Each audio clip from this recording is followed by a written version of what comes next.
Welcome to T1 Academy. In our T1 Academy channel, we are about to start on the road to the IELTS. Well, in this series of videos, we're going to deal with the IELTS skills, understand the nuances of the examination, and get proficient with all the 4 LSRW skills that are required to master and score a band 9 in the IELTS examination. So why delay? Let's progress.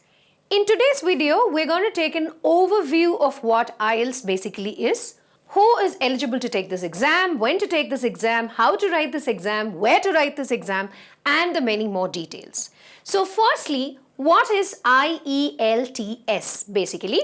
IELTS is International English Language Testing System. This is a widely accepted examination to call you as being English qualified to live, study and work in the native English-speaking countries. Moving on into the details. Well, IELTS examination opens doors to you for English in international opportunities. And it focuses on the 4 major skills that are required for you to call yourself English qualified. That is, your reading, listening, speaking, as well as writing skills. As I've already said, IELTS, the examination that opens international doors for you, stands for International English Language Testing System.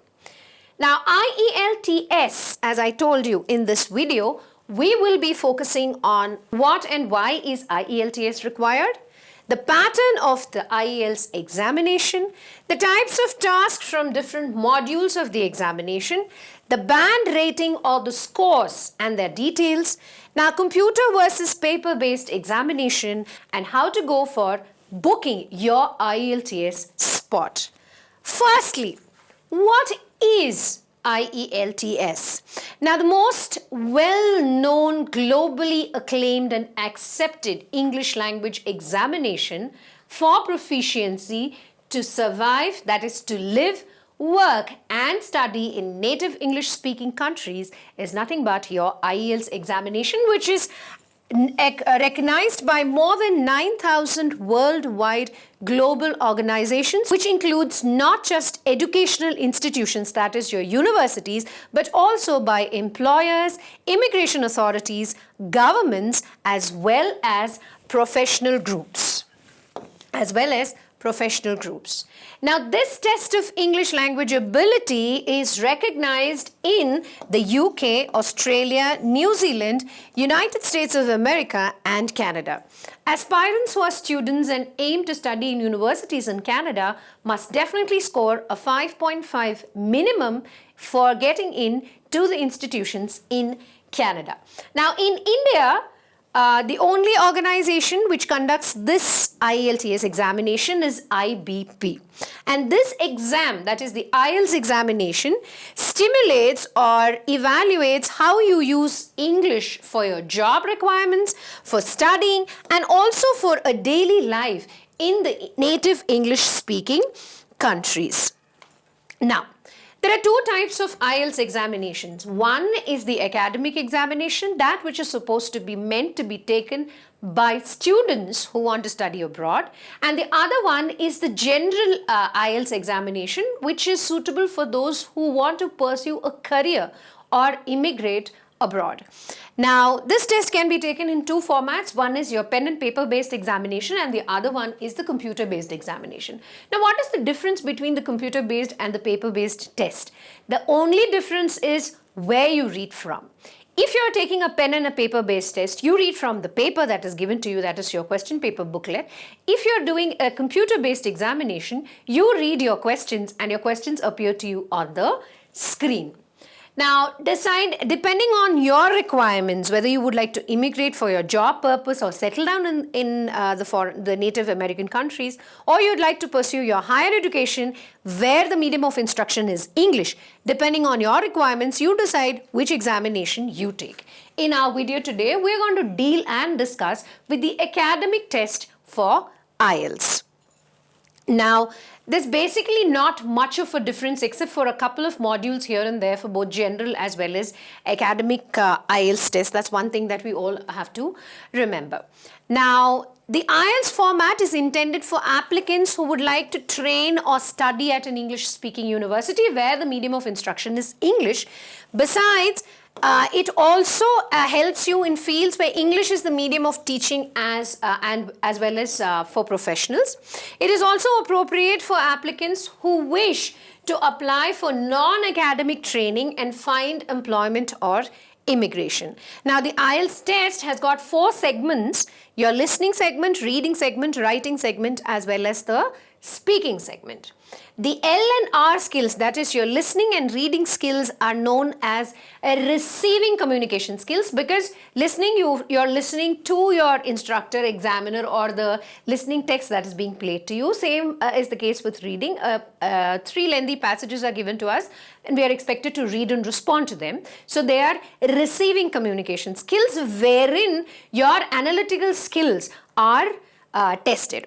Now, when it comes to writing and speaking or spoken skills, they are called the sending communication skills. How well you express yourself, your views and your opinions is tested in the spoken as well as the written segments of the IELTS examination. Now, what are the IELTS bands? The scores that an aspirant gets in the IELTS examination is called a band.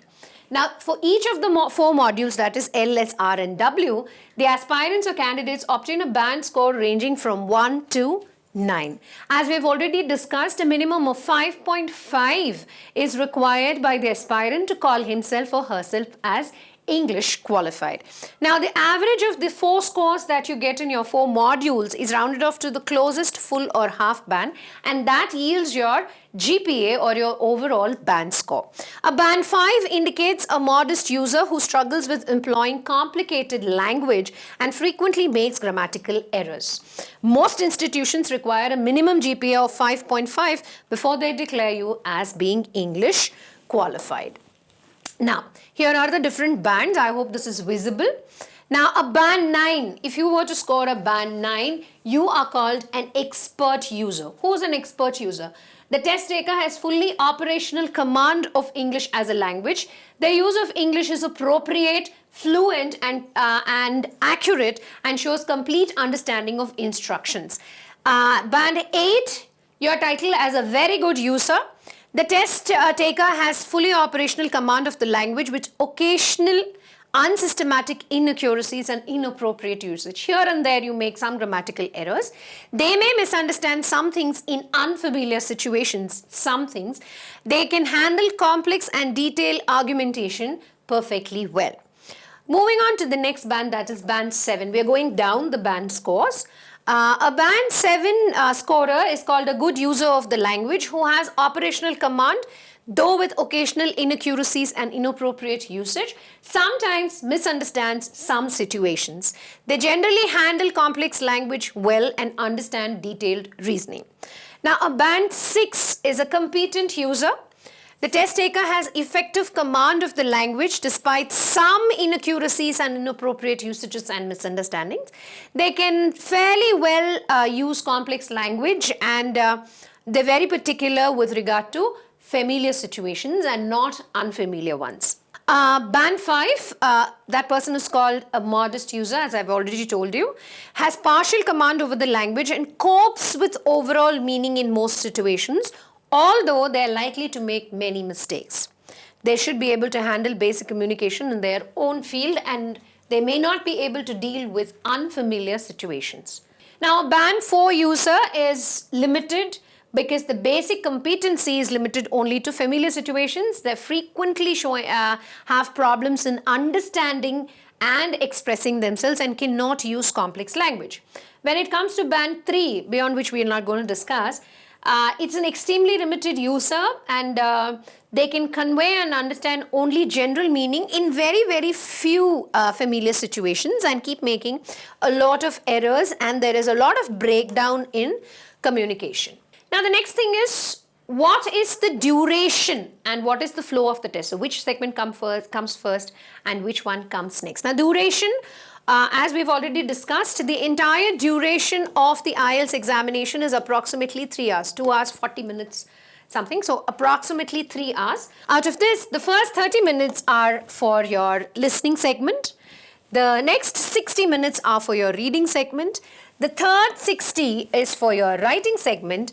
And the final 14 or maximum 15 minutes are given for your speaking segment. Now, your speaking segment is a face-to-face segment. You talk to your examiner. You're not talking to a robot or to your computer. You're talking to your examiner, so it's a face-to-face evaluation. And this one can be taken before or after your 3 other modules. So it usually doesn't happen that your spoken skills is taken on the same day as your writing, reading and listening skills happen. So it could happen before or after. Now, moving on to each of the segment, let's understand each segment and the different tasks that are a part of the segment. First, we take up the listening segment. Now, there are 4 sections that make up this segment and there are a total of 40 marks. Very easy for everybody to remember. The 4 tasks that are there. One is your conversation. Second one is monologue. Third one is another conversation. And the fourth one is a monologue. More on that a little later. Now, time given for the entire listening segment is 30 minutes plus an additional 2 minutes. Just 2 minutes for you to check your questions if you have attempted all the questions, if you are going for the computer-based test. And you get an additional 10 minutes if you take the paper-based test to transfer your answers from your question paper booklet into your answer booklet. Now, what are the different question types that are employed? Now, questions that are used in the listening tasks or the listening test fall commonly under any of the 6 categories mentioned here. Multiple choice section, that is your MCQs, the labeling section, labeling of maps, plans and diagrams. Finishing the sentence, that is your fill in the blanks. Quick answer queries and finishing of notes, diagrams and flowcharts, or quick responses, that is your short answer type questions. Now, part 1, as I said, is a conversation between 2 people in any social situation, in a typical social situation. Part 2 again is a monologue, again presented in a typical social setting such as a speech. So a monologue is always something that is spoken by one person. Now, part 3 could be a discussion between a maximum of 4 people. So you hear 4 different voices that takes place in an educational or a training context. And the 4th part is again an academic monologue. It is an academic monologue. Now, the most important point that aspirants need to note here is all the 4 conversations come to you in the native accent. Accent is the style in which a language is spoken. Like, for example, in India, we have multiple accents of Hindi, multiple accents of Tamil, multiple accents of Telugu, right? Every region, the dialect keeps changing, the accent keeps changing. Similarly, for English too, in different countries, the accent keeps changing. For us in India, we follow the standard Indian accent. Earlier, we used to call the same as the British accent because we were ruled for about 180 years by the Britishers. American accent is usually considered a slang by staunch English speakers. Coming back to the accents that you get to hear in your listening test, they could be the UK accent, that is the accent that is spoken in England. It could be the US accent, the accent, the way the language is spoken in America. You can have an Australian accent. You may also hear a Canadian accent. Now, the basic difference in all these accents is only the stress points. That's the only difference. There's not much of a difference, not the way the language is spoken or written. There's not much of a difference in that. The only difference here is the stress levels where, who and how they stress. For more on the different accents, keep watching Tone Academy. Now, let's move on. Now, moving on to the reading segment.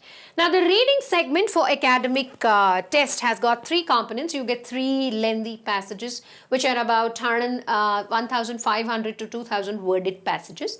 Now, all you get is 60 minutes time and you have 40 questions to attempt during these 60 minutes, which includes your reading time as well. Now, where are these passages taken from? These passages are taken from newspapers, journals, magazines, as well as authentic books. And if there are any words in the passage which the examiners might feel that the candidates may not be aware of, there is a footnote mentioned at the bottom of the page which gives you the meaning, the contextual meaning of that particular new word. Now, the passages of that particular new word, the passages that are chosen for the IELTS examination are also designed keeping in mind non-native speakers. That is for all such people for whom English is a second language. Now moving on to the next segment, that is the writing segment. The writing segment includes 2 tasks, and the time that is given for us to attempt both the tasks is 60 minutes. Now for task 1, all you get to spend is 20 minutes, and for task 2, you can take 40 minutes. And that's how you have to divide your time as well. Now task 1 is to describe, summarize or explain a diagram, graph, procedure, program, process or a flow chart. And task 1 is also called your issue essay because they give you the issue and you're expected to elaborate it. Okay, brief elaboration. Whereas task 2 needs you to write an essay as a response to the topic that is given to you in not more than 250 words. The first essay you write in not more than 150 words. The first essay. Whereas the second essay, that is also called your argument essay, you're supposed to write it in at least 250 words. Moving on to the next segment, that is speaking. So most of the aspirants who take the speaking test or who take the IELTS examination score very less in their speaking test. This is basically because we think in our mother tongue and we try to speak in the other language, that is English. So what we need to understand is unless we are a master of the language, we will not be able to translate our mental thoughts into our speech. So whenever you want to call yourself proficient or master of a particular language, you are supposed to think in that particular language. Now moving on, 3 sections make up the speaking segment of the IELTS examination. A total of anywhere between 11 to 14 minutes is allotted for this segment where you have 3 tasks. Now, the 3 tasks is, first one is introduction. Interview for introduction, wherein you're asked questions basically about yourself. What do you do? Are you a student or are you a professional? What are your likes and dislikes? You know, these basically questions about you and your lifestyle. Now, the second task is your individual long run, wherein you're given a cue card or a topic cue and you're expected to prepare within a minute for that extempore and then speak continuously for another 2 minutes that follow. All right. And the third one is a dialogue or a conversation that is between you and your interviewer, wherein questions pertaining to the topic that you've got in task 2 are posed to you, wherein your opinions and views, if you like it or don't like it, or you feel that is advantages or disadvantages, depending on what cue card you get or the topic that is given to you. About a 4 to 5 minute Q&A session kind of a thing is carried out between you and your examiner. Now, the speaking exam is a recorded examination. It's a face-to-face segment of the IELTS test. Now moving on to computer-based versus paper-based examination. Many aspirants always have this query in their mind as to what format of the test they should be taking. Well, we will not vouch for any particular format of the test, but we definitely show you the pros and cons of both the sides.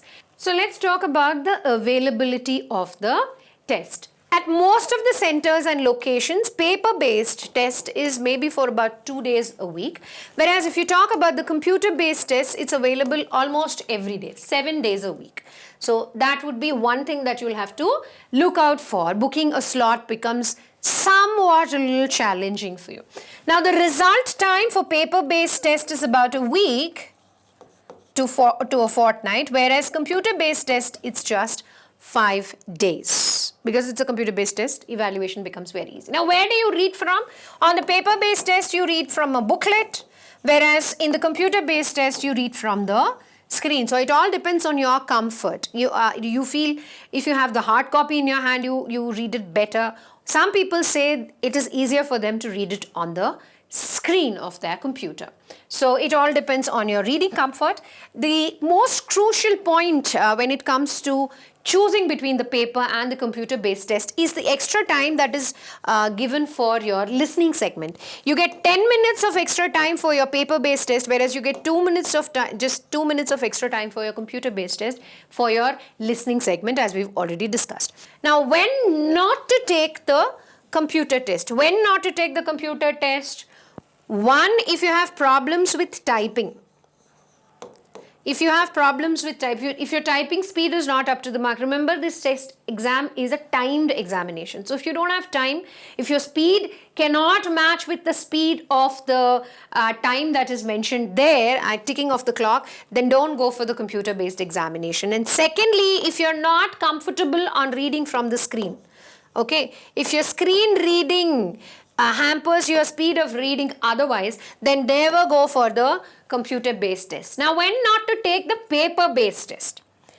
We've told you don't take the computer-based test if you're bad at typing and if you have problems with reading from the screen. Okay. Now, when not to take the paper-based test? Point number one, when your handwriting is not legible. When your handwriting is not legible. So by handwriting issues, I mean there's no need for you to be calligraphically beautiful and qualified. But handwriting, when we say your letters should be legible enough for the examiner to understand. Some people write, now whether this is B or D, nobody can make out. So it all depends on whether you are able to write neatly, or else we suggest you to go for the computer-based test. Second one is again your comfort level. If you can read from the screen, then avoid taking a paper and pen test. We could only suggest there's no major difference between the paper and the computer test except for the time, that is additional time for paper-based test, 10 minutes and 2 minutes there. Except for that, the difficulty level, the paper, everything remains the same. Now, how to go for booking and what is the fee for the IELTS examination? For every attempt of IELTS that you make, you have to pay a 14,700 Indian currency. That is the reason why we suggest that do not book yourself a slot unless you are thoroughly prepared. And how will you prepare? Watch Tone Academy, subscribe to Tone Academy. We have all the modules coming up. We have the shortcuts, we have the tips, we have the strategies for each of the skills being thoroughly explained on our channel. Now, book your IELTS slot on the IELTS official website. What are the requirements? The first and the foremost requirement is for you to have a valid Indian passport. If you do not have a valid Indian passport, first thing is you cannot log on and book yourself a slot. And with regard to payment, you can make payment from your debit card, from your credit card, from your e-wallets, that's your Paytm and GPay and other things. And you can also use net banking for making the payment or paying the fee. And when another very, very most important suggestion is when you're trying to book a slot for yourself from the official website of the IELTS examination, that is IBP, always book your slot from your desktop or laptop. Avoid using your mobile at all times. Avoid using your mobile at all times. For more such informative and innovative content with regard to the IELTS examination, we request you to subscribe to Tone Academy. Keep watching, keep sharing, keep liking. Thank you for watching.